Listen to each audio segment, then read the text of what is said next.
Olá! No programa de hoje nós vamos conhecer Enéas Barros, o escritor piauiense, autor de 18 obras, dono de um vasto conhecimento e que vai nos levar numa viagem incrível pelo seu mundo literário. Eu sou Flávio Guedes e esse é o programa Piauí de Todos Nós.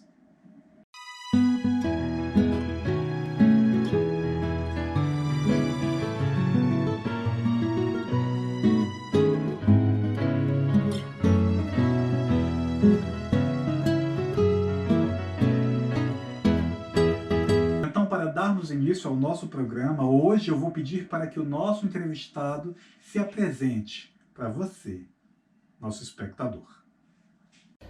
Alô amigos, eu me chamo Enéas Barros, nasci em Teresina e estou aqui com vocês atendendo a um convite do meu amigo Jesualdo Araújo para participar do programa O Piauí de Todos Nós.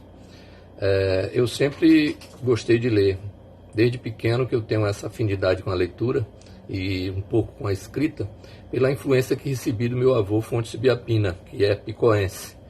O meu avô morou no Cabral muitos anos, numa residência lá com minha avó Clarice, e eu tinha dois tios praticamente da minha idade, o Ariosto e o Aristóteles, então nós crescemos praticamente juntos lá no Cabral.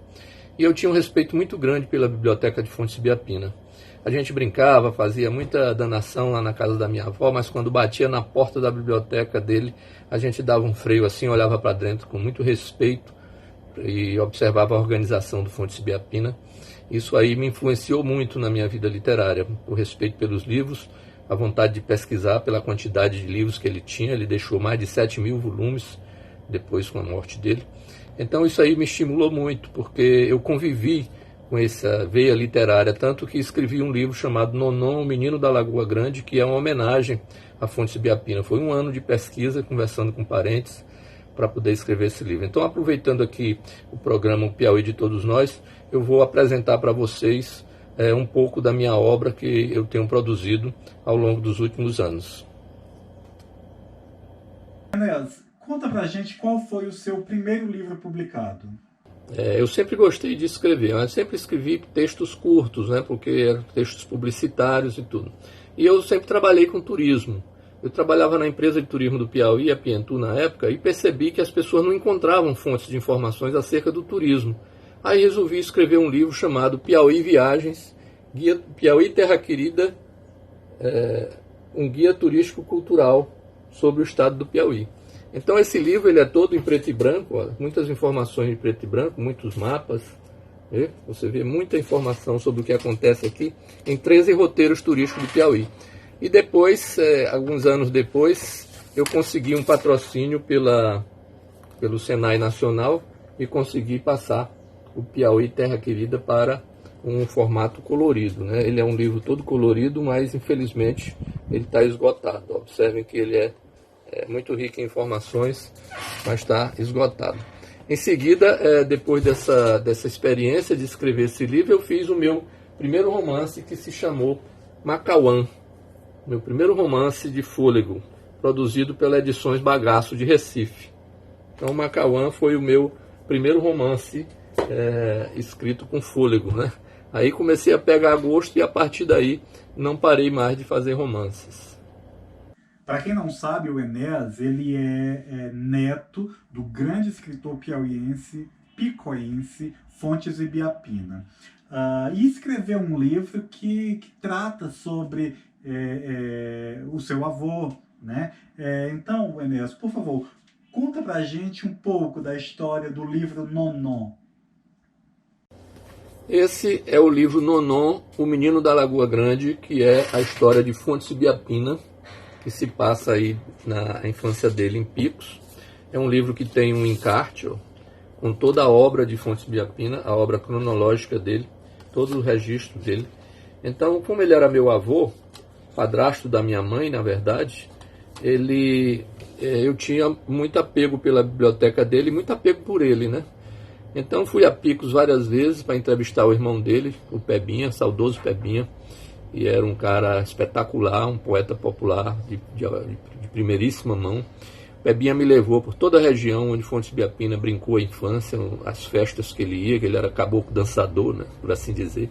e eu tive muito prazer de conhecer tanto a Fazenda Lagoa Grande, que dá título ao livro, né, O Menino da Lagoa Grande, como a Fazenda Vaca Morta. A Fazenda Lagoa Grande pertencia aos Ibiapina e a Vaca Morta pertencia aos Fontes. E os Fontes Ibiapina, os Fontes tinham uma memória, ainda hoje tem uma memória fascinante.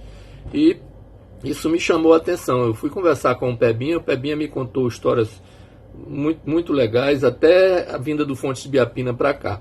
Aí, de quando ele estava para cá, já peguei a memória da minha mãe, que viveu com ele desde a infância, e alguns outros parentes também que me deram depoimentos sobre Fontes. Foi um livro muito doloroso de escrever, porque é família, né? Eu relembrando aqui, Fontes Ibiapina faleceu em 1986, depois de assistir ao cometa Halley lá na Lagoa do Portinho, né? Teve um infarto fulminante no amanhecer do dia. Então foi um livro que me deu um prazer muito grande de escrever. Conta toda a história dele, tanto a vida pessoal como a vida no fórum, que ele foi juiz de direito e diretor do Fórum Salmão Lustosa, lá em Parnaíba. São muitas histórias, muitos livros, não é? Tenho certeza que você está aí se deliciando, assim como nós aqui no programa Piauí de todos nós. Vamos então conhecer qual o próximo livro que você tem para nos apresentar, Inês. Esse é O Turco e o Cinzelador. É uma história que se passa em Teresina, na época da construção da igreja de São Benedito. Uma história que me foi contada pelo meu amigo professor Fonseca Neto. Fonseca contou que houve um caso interessante na época da construção da igreja de São Benedito por um artesão chamado Sebastião Mendes. E eu fui pesquisar sobre o Sebastião Mendes para saber um pouco mais da vida dele.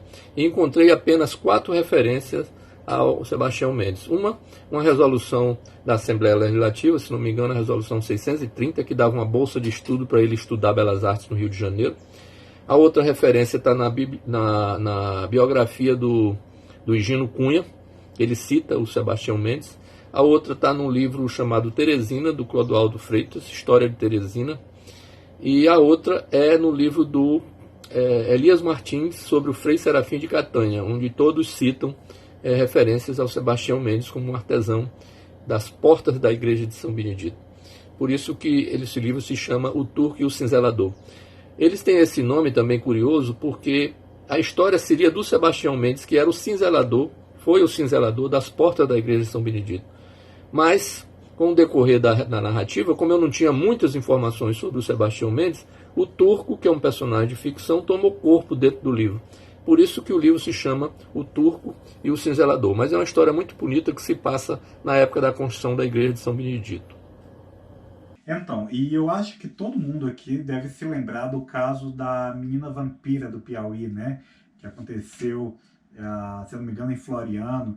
Então, o Enéas escreveu o livro 1550, que trata dessa história real, né? Desse crime que abalou o Piauí. Vamos então conhecer um pouco sobre essa história, esse livro, essa inspiração? Esse é o livro que eu tenho mais adotado nas faculdades e nos colégios. Ele já está, inclusive, em 3ª edição. É um livro que conta a história de um assassinato brutal que aconteceu aqui na cidade de Floriano, cometido aí por essa adolescente na época, que tinha 17 anos de idade. Então, esse livro me chamou a atenção quando eu lancei, por um fato muito interessante. Eu estava participando do Salão do Livro do Piauí, o Salip, e acho que, se não me engano, ele é de 2010, e aí estava na moda aquele filme, aquela série do Crepúsculo, que tem aquele vampiro, né, romântico com a Bela e toda aquela história glamurosa da época. E aí as adolescentes comprando livro, eu digo, rapaz, tô achando estranho, tá saindo tanto livro aí, sempre por adolescente. Aí eu fiz a conexão. Elas estavam imaginando que seria uma história de vampiros também, glamourizada como era a história do vampiro Edward, né? Mas aqui não, aqui é uma vampira de verdade, ela matou a família, parte da família, bebeu sangue, por isso ficou conhecida como Menina Vampiro, e é hoje um dos livros mais adotados nos cursos de Direito, inclusive, das faculdades piauienses. Outro livro muito interessante é O Escravo e o Senhor da Parnaíba. Você pode contar para a gente um pouco sobre essa obra, que inclusive traz também relatos sobre o Simplício Dias? Conversando certa vez com meu amigo Batista Teles, ele é parnaibano, e ele me disse assim: Enéas, por que você não escreve um livro sobre o caso que aconteceu com a filha do Simplício Dias da Silva? Eu tinha uma noção do que era mais ou menos o caso, mas eu digo: e aí, o que foi que houve, Batista? Ele disse: rapaz, se você for lá na igreja de Nossa Senhora da Graça, lá vai estar cheio de lápides com parte da família do Simplício Dias. Inclusive a Carolina Tomásia, que era filha do Simplício Dias e foi assassinada por um escravo, mais ou menos por volta de 1850. Ela morava em Buriti dos Lopes e houve esse assassinato. Então ninguém sabia se ela era responsável por isso, por ter tido uma paixão incontida por esse escravo, ou foi uma paixão não correspondida por ele, que ele acabou fazendo isso aí. Então ninguém sabe ao certo como é essa história. Aí eu juntei com outra informação, que é o caso de Dona Alta. Lá em Parnaíba tem o casarão de Dona Alta, que fica ali por trás da Igreja dos Negros, ali na Praça da Graça. E o casarão de Dona Alta também, todo mundo tem um mistério sobre ele. Dizem que Dona Alta foi uma escrava muito rica, que recebeu esse casarão de um francês. Então há muito mistério nessa história. E aí eu escrevi um livro chamado O Escravo e o Senhor da Parnaíba. É um livro que mostra na capa um escravo tocando violino, porque o Simplício Dias tinha uma orquestra de escravos. Ele mandou esses escravos estudarem fora, em Portugal, por exemplo. Eles foram para lá estudar música. E quando voltaram, montaram aqui uma orquestra de câmara, e ele alugava essa orquestra para tocar nas casas, para fazer os seus saraus, os seus jantares especiais, etc. Então, eu consegui resgatar uma parte dessa história, com muita dificuldade de encontrar fontes, mas fui ajudado em Parnaíba pelo historiador Diderot Mavinier, que me deu fontes preciosas a respeito dessa história. Então, é um livro muito bacana, O Escravo e o Senhor da Parnaíba, que ganhou em 2017 o prêmio H. Dobal de Livros Publicados da Academia Piauiense de Letras, em parceria com a Fundação Monsenhor Chaves. Eu tirei o primeiro lugar nesse concurso e fiquei muito contente com isso. Enéas, agora no final da década, você escreveu também um livro que ele, diferente dos demais, se passa na Europa, né? Eu sei que você já fez algumas viagens pela Europa, é um continente fascinante, de fato, mas o que o motivou, como surgiu esse interesse por escrever uma obra que se passa na Europa? Eu sempre tive curiosidade para escrever um romance que se passasse na Europa, principalmente na Inglaterra, na França, sempre tive essa curiosidade. E alguns anos atrás eu tive a oportunidade de ir à Europa já por três vezes. A primeira vez eu fui à Itália, Portugal, depois fomos à França e Portugal de novo, e finalmente Inglaterra e Escócia. Então pensei, por que não escrever um romance que se passasse na Europa, né? E o meu amigo Givago Castro, e um dia me mandou uma mensagem perguntando se eu conhecia a história de um livro que foi descoberto na Inglaterra, no sul da Inglaterra, lá na Cornualha, que contava a história do frade William de Ockham. Era um livro que foi usado por Henrique VIII para se separar de Catarina de Aragão e criar a Igreja Anglicana. Aí fiquei curioso com essa história e descobri que em 2015 pesquisadores da dinastia Tudor descobriram numa biblioteca lá chamada Lanhydrock, na Cornualha, um livro sobre a filosofia de William de Ockham, e ajudou o Henrique VIII a se separar de Catarina de Aragão, porque o Papa não permitiu a separação de Henrique VIII.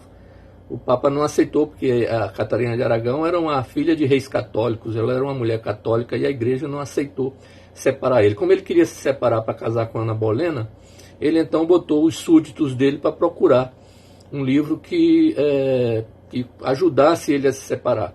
E a filosofia do William de Ockham dizia que o Papa manda nas leis divinas, mas quem manda nas leis terrenas são os imperadores e os reis. Então Henrique VIII disse para os súditos dele: por isso me separem.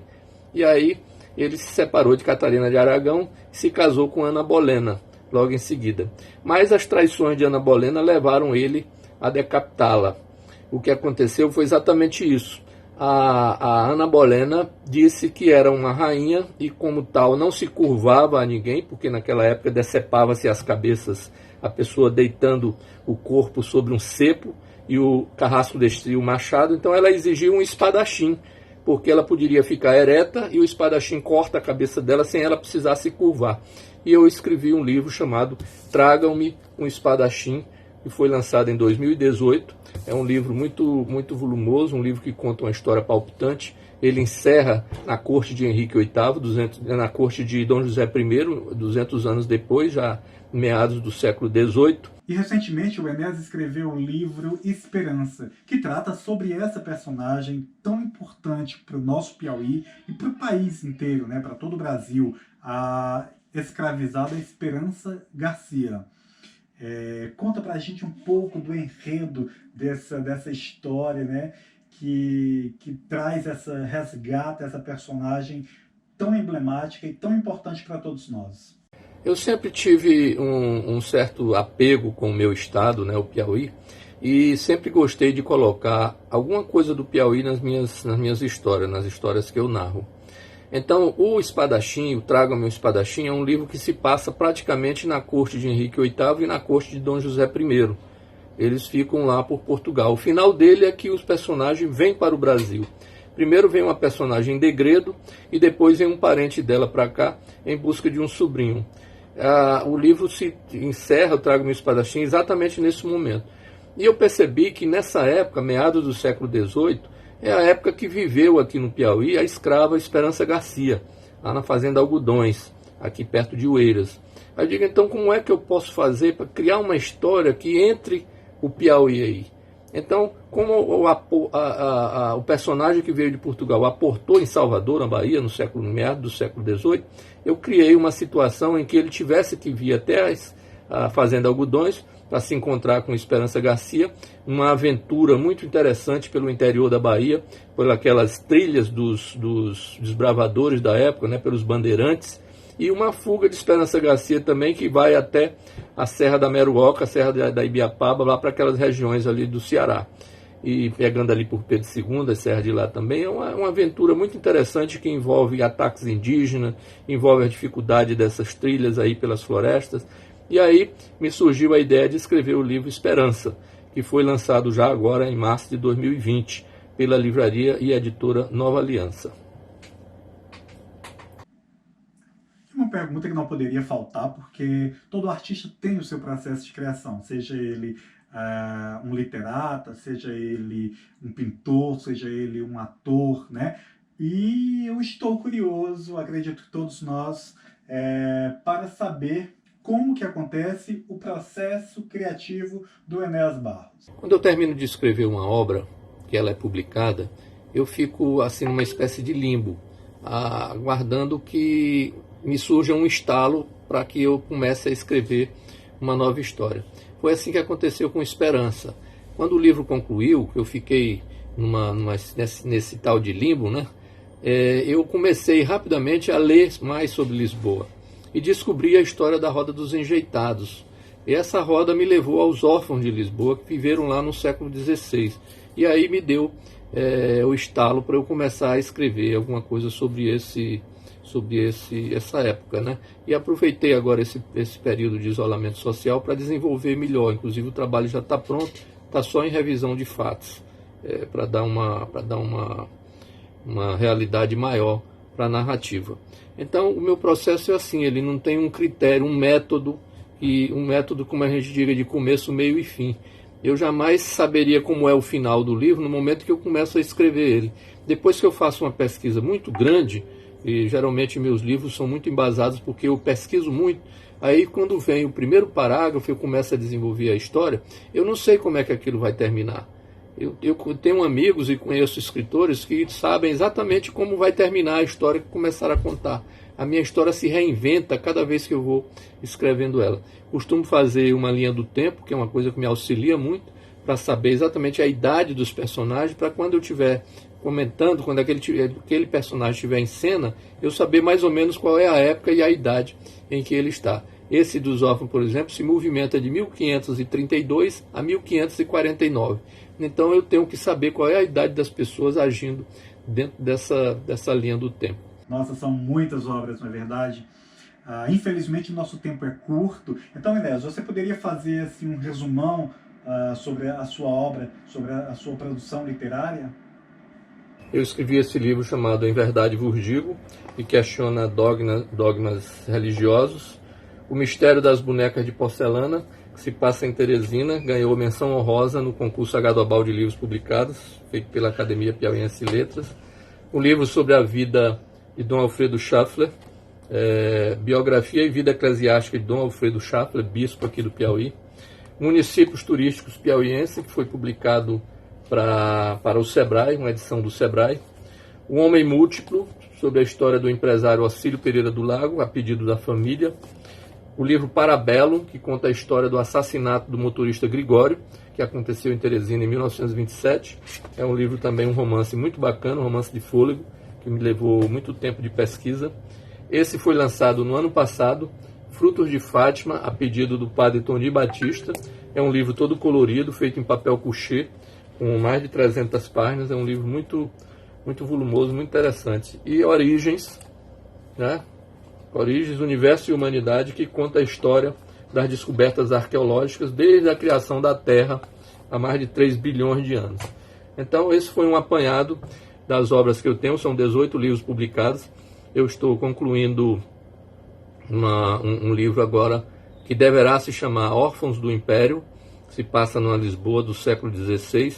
É um livro que está me dando muito prazer em fazer essa pesquisa, porque eu estou estudando a vida, como era a vida em Lisboa no século XVI, o que é que as pessoas comiam lá, como é que se vestiam, como eram as transações de rua, né? Era uma cidade muito complicada, porque estava no auge dos descobrimentos e vinha muita gente de outros países lá para Lisboa para tentar a vida, porque estava vendo esse boom dos descobrimentos lá e muita prosperidade ali dentro. E ao mesmo tempo essas turmas de fora, esse pessoal de fora trouxe para Lisboa a mendicância, trouxe para Lisboa o estímulo à prostituição, à orfandade. Então eu pego esses órfãos dessa época aí, que eram deixados nas rodas, chamadas rodas de enjeitados, né? E pego esses órfãos aí e trago eles para o Brasil, porque Portugal queria embranquecer a pele do brasileiro, porque os portugueses que chegaram aqui no Brasil naquela época, eles estavam cruzando com índias e negras, então estava escurecendo a pele do brasileiro, e a corte portuguesa achou que poderia mandar umas meninas para cá, especialmente as órfãs, né, entre 12 e 16 anos de idade, no ponto de casar, para casar com esses caras aqui. E elas vinham, junto com outras mulheres que ficaram viúvas, vinham para cá trazendo dotes dados pela coroa. A coroa dizia, se você casar com essa moça, você vai ganhar uma terra para morar, vai ganhar um emprego, talvez ser funcionário do império e tal. E por outro lado, vinham os órfãos meninos. Esses meninos iam para ajudar os jesuítas e os padres que já estavam aqui no Brasil a catequizar os índios, porque a criança tem mais facilidade de aprender a língua. Então, esses meninos se entrosavam com as outras crianças indígenas e ia se aproximando com a religião. Então, esse livro conta mais ou menos como é que isso aconteceu, e é uma história muito interessante que eu estou desenvolvendo no momento. E agora, para finalizar, eu quero deixar um espaço aberto para você fazer as suas considerações, para você nos acrescentar algo que você gostaria de nos trazer, né? De nos informar. Enfim, o espaço é seu. Quero aproveitar aqui a oportunidade para agradecer ao pessoal de organização do programa O Piauí de Todos Nós. É uma iniciativa muito boa, porque está valorizando a nossa literatura, como também deverá valorizar outros aspectos da vida cultural do Piauí. E são aspectos, aliás, muito vastos, né? O Piauí é um estado encantador. Então, agradeço de coração aí a oportunidade que tive para conversar e me coloco, através do programa, aí à disposição para qualquer outra necessidade que haja de debate, de participação em lives ou de palestras, seja a necessidade que for. Obrigado.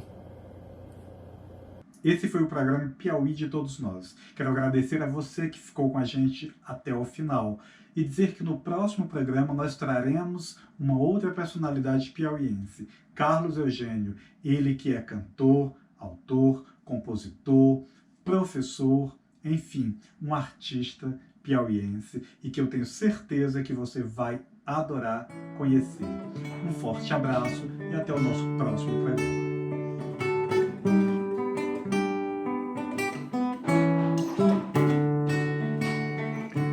O meu cantar era à beira de riacho, quando a seca fez o diacho, não dava de atazanar.